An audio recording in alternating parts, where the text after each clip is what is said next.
you ask him that the Labour Party is in the same crisis with this, and he was telling me that Peter Obi has rendered account. The last time I checked, thank God, UNISA has been running a political party. He was chairman of National Conscience Party for quite a long time. When you are to submit your audited account, it is the party that submits audited account, not candidates for election. And the political party is as important as the candidate, because that is the vehicle upon which your candidate asks Nigerians to vote for him. You don't see the picture of Peter Obi in any ballot paper. Rather, what you see is Labour Party logo and all the logos of other political parties. So the political party is as important as what the candidate wants to achieve.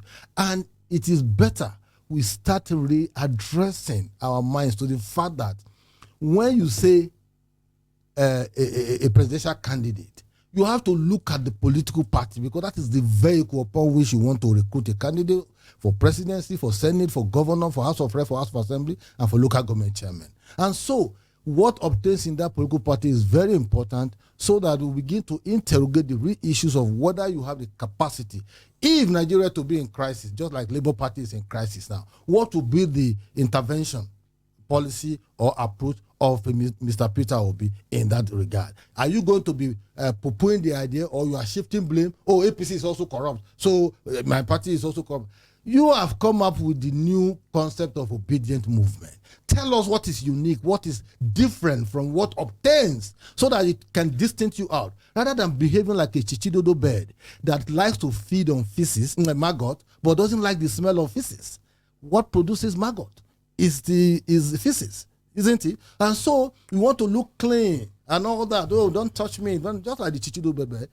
That is how Labour Party is behaving now. And if I get him right, there are two different elements. The element of a Peter Obi as a presidential candidate, and the element of the party structure as represented in Abure. Both of them are unable to marry their differences. They are able to even chart a roadmap. That's why you keep seeing rebuttal, counter accusation, another accusation of that. They just set up a movement for what they call for obedient movement directorate. Yesterday, I was reading the publicity secretary, Obiora Ifo, talked about this thing. And when you look at the membership, there are 70% Igbos. And so when we accuse Obi of being egotic in his approach and in his carriage, we know what we are talking about. We want a pan-Nigerian leader who is able to connect the dots across all the geopolitical zones and is able to understand the dynamics. Just like yesterday, I was listening to somebody when Azikiwe was saying, no, because of our differences and all that. And Amadou Bello said, no, we need to understand our differences so that we can connect the dots.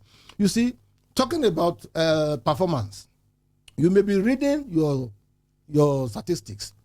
They are not so interesting statistics. But what I'm telling you is that there are deliberate and conscious decisions that the current president must take that you cannot run away from.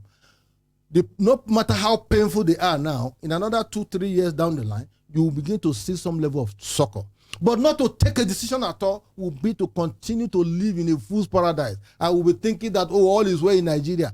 Until the last government left and we begin to see all the halitosis of Emefiele, we didn't know that the country was that rotten. And so, for me, I am not going to gladiate in those who say they are opposition leaders, the opposition party. They cannot offer alternative. You said the coastal road. Shehu, bring 20 trillion naira to fix a coastal road of 700 kilometers to Calabar. I will clap for you, because if you don't do, some other people will sit down somewhere and they will pack this money. We've seen scenarios where people stole 200 billion, where people stole 300 billion. Heaven did not fall. Let us invest our resources in building our infrastructure. The economic benefit of that road cannot be quantified. Over 10,000 people will be employed in the process of building that road, and they will be providing food on the table for their family.